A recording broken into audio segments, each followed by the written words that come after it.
And I'm back with another one. Y'all already know what's going on. It's your boy Daz, and this my journal. And today we on day 17 of the 90-day semen retention journey. If you've been following along, round of applause. Keep going. And if you're new here, like, comment, and subscribe. You know what I mean? Support a small platform. With that being said, today what I want to tell you is flee from lust. We gotta flee from lust. In the Bible, it tells us that we can't fight lust. We gotta flee from lust. Your flesh would do anything in its power to try to get back into that old state of mind, into that old state of being, because that's what it's comfortable in. Especially if you was like, sexually active for so long, if you've been sexually active your whole life, and you're getting over that. You're getting over that. Your flesh will try everything in its power to try to get you back. Everything in its power to try to get you back. It will lie to you. It will try to paint things like, oh, it's not that bad. It will try to just make you feel like you need it when you actually don't. You do not need it. I was on Instagram the other day, and I happened to scroll past something where it was like Nikola Tesla was heavily into celibacy. And that made me think. And then I started reading more on Nikola Tesla, and they said that Nikola Tesla was heavily on celibacy because he knew the power of sex. He knew the power of us holding our seed. And him holding his seed and putting it into his work was what got him so far in his inventions, what got him so far and so close to hearing God and understanding what he's doing and having the super mental capacity to get things done. And that's Nikola Tesla. And it wasn't only him. It was Einstein too. They said Einstein was another person who heavily believed in holding his seed and being and not giving it away, and just being a person that didn't have sex for a long period of time, or didn't release himself in long periods of time. And that just made me realize like how powerful and how much our seed really means to us. The world is so perverted nowadays. They make sex seem like it's nothing. They make sex seem like nothing. They make it seem like sex sells. You know why? Because we live in a society now where everything is based off that. How people move is because they want, like, especially us as men, we dress fly because we want to impress girls. And then why we want to impress girls is because we want to sleep with them. We do certain things to impress girls because we want to sleep with them. I used to. Once you start having semen retention, and you start holding your seed, and you start looking at women from a different light, you start understanding like, wow, I used to do all of this to gain attention from women when I could be giving myself the attention and doing what I need to do, or doing what my God fulfilled purpose on this earth is. I'm supposed to be doing what God fulfilled me on this earth is. And when the time is right,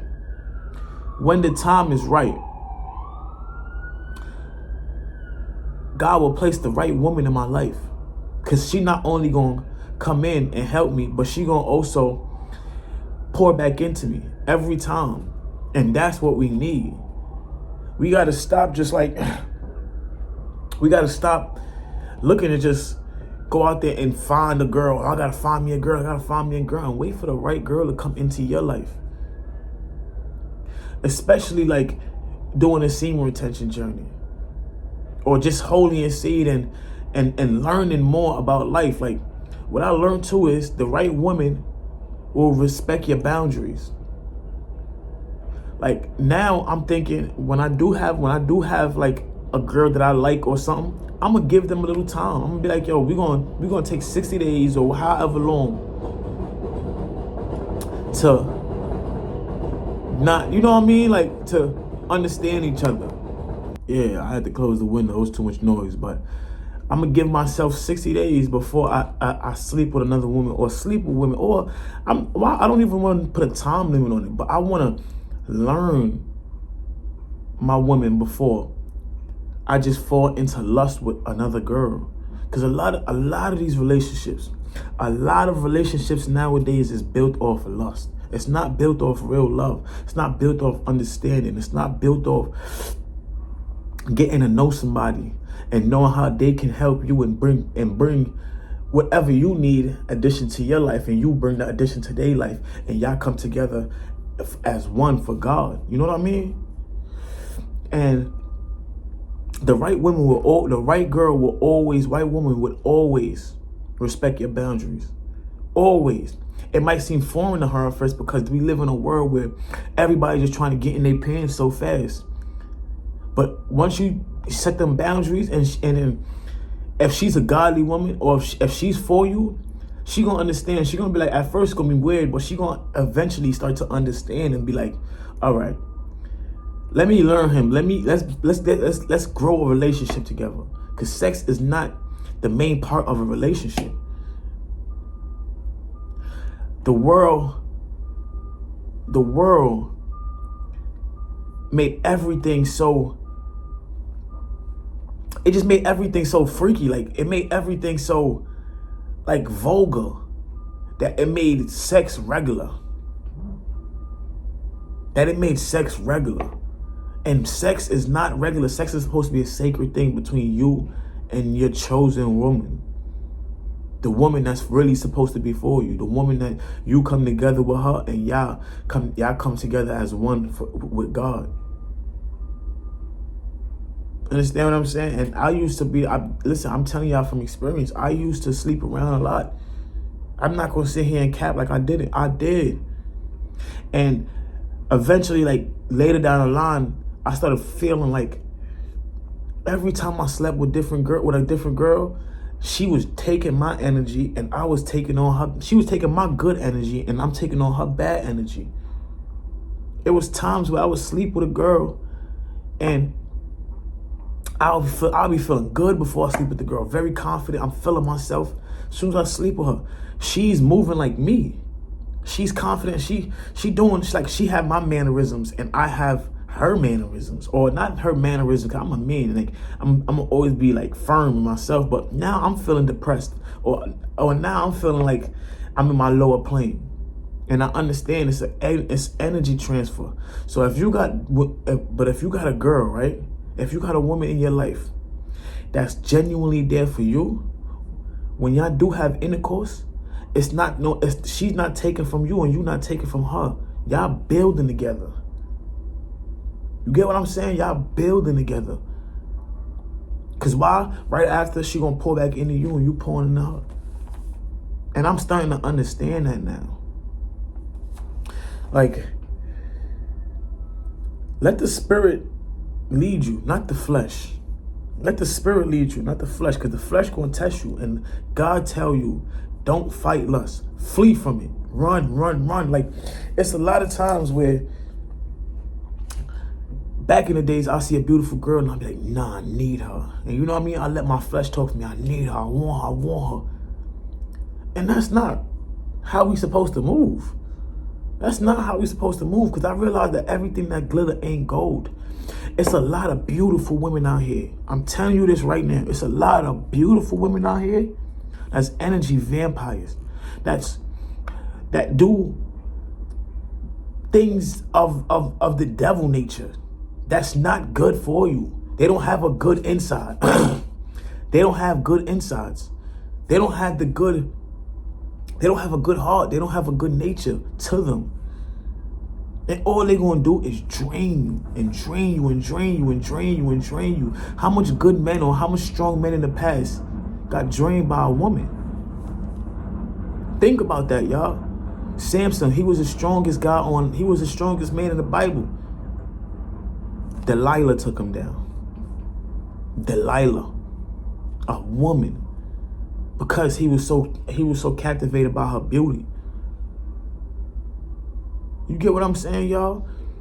Everything that glitter ain't gold. Everything that glitter ain't gold, for real. And I had to learn that the hard way, because I used to be like, nah, my girl, if she ain't pretty, if I don't got it, my girl ain't pretty, I don't want to do nothing with her. I don't want nothing with her. And we can't be thinking like that. We got to think, how is her soul? How is she in here? How does she make me feel? Does she bring joy to my life? Does she pour back into me? Yeah. What like, how can we come together and serve God first and foremost? And when I say serve God, God don't want us to be poor and in poverty. God wants us to be abundant in every area of our life. But in order to be abundant, he tests us and he disciplines us, because he does not want us to have something that we can't steward right. You get what I'm saying? Like, you getting what you picking up what I'm putting down? He don't want us to have something. If we can't steward 5 fans, why would he give us 50,000 fans? If we can't steward $1,000, why would he give us 1,000,000? If we can't steward ourselves to lead ourselves, why would he give us a righteous woman to lead? Because us as men, we gotta lead. Think about that, y'all. Think about that. Because we just be so quick to indulge in the sex, indulge in the things that the world make it look like it's good, but it's not good. Indulging in random blonde sex is not good. I could tell you, I had so much one night stands. I was one night stand man. Like, I was the man that would meet a girl and it's going down tonight. And I thought that was regular, but it's not. It's not regular. I'm not that man no more, and I'm proud of myself for not being that man no more. I'm proud of myself for understanding that my energy is top tier, and yours too. Your energy is top tier as a man. Your energy is top tier, especially if you have a clean, pure heart, and you're not looking to, do any damage to other people, or you're not looking to bring anybody else down. Ooh, God got a special place for you. Know what I mean? And that's why lust follow us the most times. That's why lust follow us the most times, because that's one of the only ways that the devil could get to us, through lust. And that's the only way he could probably pull us down from our God-given assignment. You know what I mean? So that's what I'm saying. And another thing I want to say too is prayers work, man. Prayers work. Let me tell you that right now. Prayers work. Prayers work. It's times now where I'm feeling like, for example, this morning I just woke up and I don't know why I was just super duper just horny. And I'm like, why am I so horny? I'm not even thinking about nothing. And like my brain, like my flesh was telling me, this girl, that girl, this girl, that girl. And I'm like, hold on. This don't even feel right. This don't even feel right. So I started praying. I said, God, remove this lust. I'm telling you, ask God to remove lust. Anytime you feel like you about to release, or you in that mode, ask God to just release lust from you. Be like, God, release this lust from me, please. I don't want this lust in my body. I don't want to have any spirit of lust in me or around me. Remove this lust. Remove this lust. And then get up and go do something. Go work out. Just do something active, or take your mind off of whatever that your flesh is trying to trick you into. I'm not saying it's going to be, you just ask God to remove the lust and it's just like, whoosh. Yes, sometimes it happens like that, but sometimes he wants you to get up and do something. Meet him halfway sometimes. Sometimes he'll just do it right away. Bang. But sometimes he wants you to get up and meet him halfway, man. And I'm just telling you that prayers work. It worked because I've been noticing every time I ask him to remove lust, sometimes it will linger a little. It will linger a little bit, but it wouldn't be as prevalent. And then once it linger, I know, oh, all right, I gotta get up and go do something. Let me get up and go do something. Let me get up and go stimulate my mind a different way. Let me go get up and go read a book. Let me get up and go work out. Let me get up and make a video for y'all. Let me get up and do something. You know what I mean? So with that being said, like, put your faith in God. It's sometimes it's gonna feel like you want to give up, like you want, like it's the path you want to just give up. Like, man, I want to give up, or But God give His battles to His toughest soldiers. And if He knew you couldn't handle it, He wouldn't give you that battle. He not gonna give you nothing you can't handle. Nothing you can't handle, He won't give you. You get what I'm saying? So, with all that being said, let's just learn to flee from lust, not fight it, because we can't fight lust. How much times you tried to fight lust and you fell short? How much times you tried to fight lust and you fell short? How much times you seen a beautiful woman and you like, and then you start dealing with her for a little while, and then you realize, like, wow, this girl is the devil. This girl got demons in her. How much times? Everything that glitter ain't gold, man. Everything that glitter ain't gold. And last but not the last two things I want to say is the right woman that's for you, that have a righteous spirit, she gonna respect your boundaries as a man, because she know that men is supposed to lead. So if she see you leading her, it's like, oh, he don't want to have sex. Okay, let me see where this go. Let me see if we could build with each other.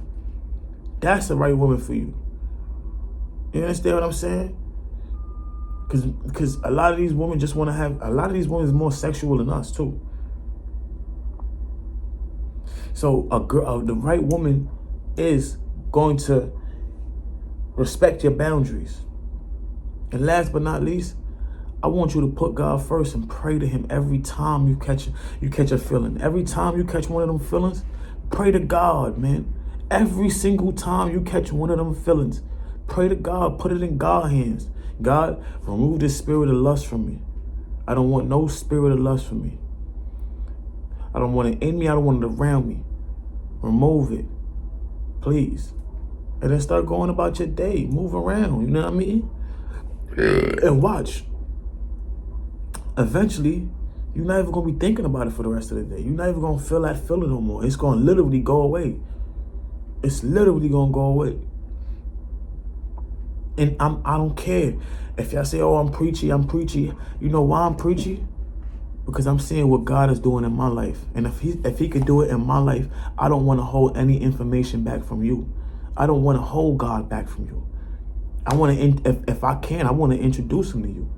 And I'm not trying to say, oh, you got to go to God. No, it's God gives us a choice. That's why we have free will. That's why we have free will. He gives us a choice. It's up to you to choose. And I'm just here to bring it to you. I'm just here just relaying it. I'm not trying to put it in your ear. I'm not trying to tell you what to do. I'm just telling you what works for me. And that's what works for me. So with all that being said, we gotta flee from lust. We can't like try to fight lust. We gotta flee from lust. Flee, run from it. Run. I be running now. And it be times when I'm on a train or something, or I'm moving around and I see women staring at me like, and I get it, I'll peep it, and I just turn my head. Okay. All right. I don't, that's not what I'm into. I don't want that. Right now, I'm focused on me. I'm focused on me right now.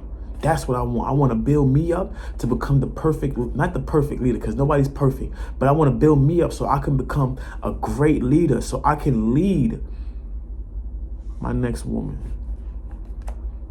And I can lead us to success or whatever God ordained thing in my life that God want me to do. With that being said, it's your boy Daz. Put God first. Put God first. Put God first. I'm out of here. Peace.